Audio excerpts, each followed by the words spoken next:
শাসন বিভাগে যেমন বিসিএস ক্যাডার লাগে, বিচার বিভাগে যেমন বিসিএস ক্যাডার লাগে, তো আইন বিভাগেও যদি ওরকম একটা সিস্টেম থাকে, ন্যূনতম যোগ্যতা, যে জাতীয় অ্যাসেম্বলিতে কারা কারা আসতে পারবে, কী রকম যোগ্যতা তাদের লাগবে, এই মেধার ভিত্তিতে যখন নির্বাচন করা হবে। এই সরকারি দল বিরোধী দলের মধ্যে এই যে মারামারি হানাহানি বিগত 53 বছর ধরে চলে আসছে, এখান থেকে আসলে মুক্তি চায় তারা। আমরা একজন পুরুষ নেতা পেয়েছি আলহামদুলিল্লাহ।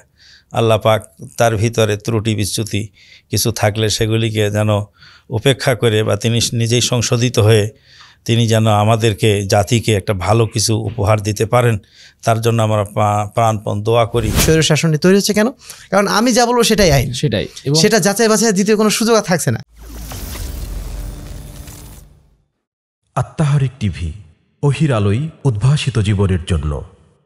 সম্প্রতি তারেক রহমান যে জাতীয় সরকারের প্রস্তাবনা তিনি দিয়েছেন এবং তিনি তার দলের ঊর্ধ্বতন ব্যক্তিদেরকে নিয়ে এই বিষয়ে আলোচনাও করেছেন, এই সম্পর্কে আমাদের কি ধারণা, আমরা কি মনে করছি? ধন্যবাদ।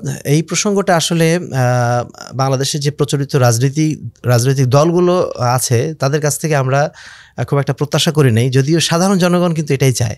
সাধারণ জনগণ এই সরকারি দল বিরোধী দলের মধ্যে এই যে মারামারি হানাহানি বিগত 53 বছর ধরে চলে আসছে, এখান থেকে আসলে মুক্তি চায় তারা।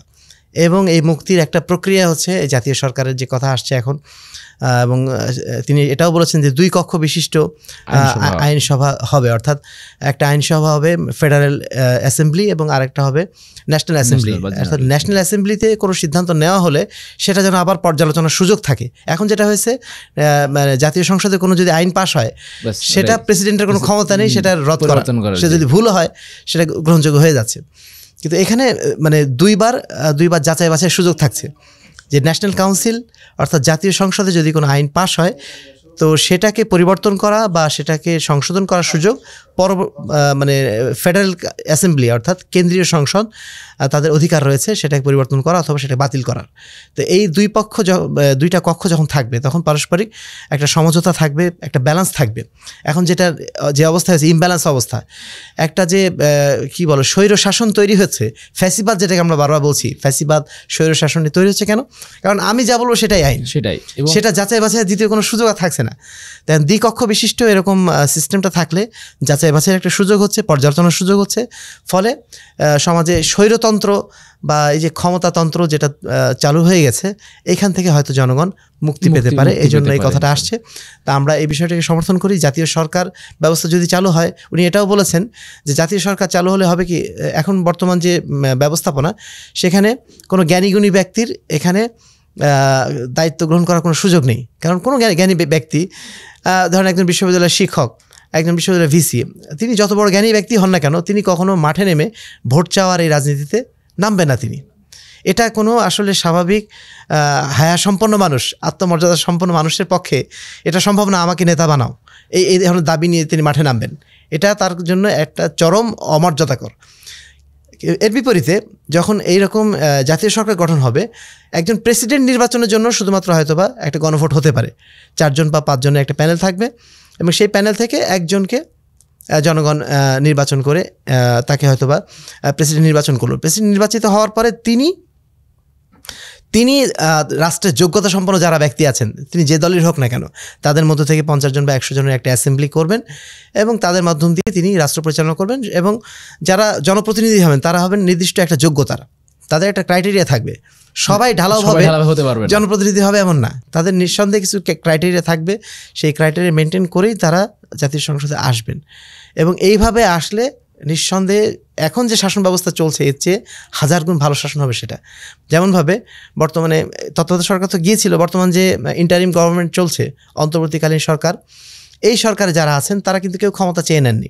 তাদের সবাইকে কিন্তু সিলেকশনের মাধ্যম দিয়ে নিয়ে আসা হয়েছে, মনোনয়ন করে নিয়ে আসা হয়েছে, এবং তারা কিন্তু রাষ্ট্রের যোগ্য পার্সন। তারা কিন্তু দীর্ঘদিন অভিজ্ঞতার মাধ্যম দিয়ে তাদের যে অভিজ্ঞতা কাজে লাগিয়েছেন, সেই অভিজ্ঞতার ভিত্তিতেই তাদেরকে কিন্তু আজকে এই সরকারে নিয়ে আসা হয়েছে। এবং কেউ কিন্তু এক্ষেত্রে দ্বিমত পোষণ করেন না, এবং তারা প্রত্যেকেই কিন্তু একটা শ্রদ্ধা তাদের উপর রাখছেন। তারা কিন্তু কেউ বলছেন না যে এই সরকারকে এখন হটানো দরকার, কেউ বলছেন না। এটা সাধারণ মানুষের মন্তব্য কিন্তু এটা না। কিছু রাজনৈতিক দলের হতে পারে যেহেতু তাদের স্বার্থে ক্ষুণ্ণ হচ্ছে, কিন্তু সাধারণ মানুষ, বিবেক সম্পন্ন মানুষ, তারা কিন্তু সবাই কিন্তু এটার পক্ষে, এবং তারা চাচ্ছেন যে এদের মাধ্যম দিয়ে, বা তারা আশা করছেন এদের মাধ্যম দিয়ে একটা সুন্দর সমাজ বা সুন্দর শাসন ব্যবস্থা, সুশাসন, ন্যায় বিচার এইগুলো আশা করা যায় প্রতিষ্ঠিত হবে। তো এই জাতীয় সরকারের ধারণাটাকেই আমরা সমর্থন দিচ্ছি এবং আশা করছি সামনে যে নতুন গভর্নমেন্ট সিস্টেম হবে বা নতুন যে নির্বাচন ব্যবস্থা হবে, সেই ব্যবস্থাটা জাতীয় সরকারের এই ধারণার উপর ভিত্তি করেই প্রতিষ্ঠিত হবে। সেটা যেই দলই বলুক না কেন বা যার পক্ষ থেকে বক্তব্যটা আসুক না কেন, যেহেতু এটা সমাজের শান্তি, সুশাসন এবং ন্যায় বিচার প্রতিষ্ঠার জন্য এটা একটা উপযুক্ত সিস্টেম, আমরা এটাকে সমর্থনযোগ্য বলে মনে করি। হ্যাঁ, আমরা এই ক্ষেত্রে আমরা বলতে পারি যে দেশ তো চলে 3টা বিভাগ নিয়ে, আইন বিভাগ, বিচার বিভাগ, শাসন বিভাগ। শাসন বিভাগে যেমন বিসিএস ক্যাডার লাগে, বিচার বিভাগে যেমন বিসিএস ক্যাডার লাগে, তো আইন বিভাগেও যদি ওরকম একটা সিস্টেম থাকে, ন্যূনতম যোগ্যতা, যে জাতীয় অ্যাসেম্বলিতে কারা কারা আসতে পারবে, কী রকম যোগ্যতা তাদের লাগবে, এই মেধার ভিত্তিতে যখন নির্বাচন করা হবে। ডিসিএসপি নির্বাচন করার সময় তো মারামারি, কাটাকাটি, হানাহানি হয় না, তারা তো রাস্তায় গিয়ে মানুষের কাছে ভোটও চায় না, তারপরেও তো তারা নির্বাচিত হচ্ছে মেধার ভিত্তিতে, যোগ্যতার ভিত্তিতে। যখন এটাকে ওইভাবে করা হবে তো অবশ্যই যোগ্য লোক সেখানে পার্টিসিপেট করবে ইনশাআল্লাহ।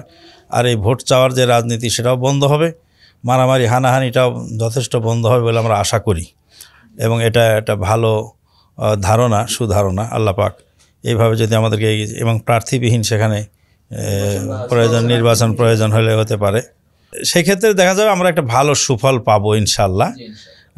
এবং যারা দায়িত্বশীল আছেন, বর্তমান সরকারে যারা আছেন, তাদের কাছেও আমাদের অনুরোধ যে তারাও যেন এই বিষয়টা একটু বিবেচনায় আনে।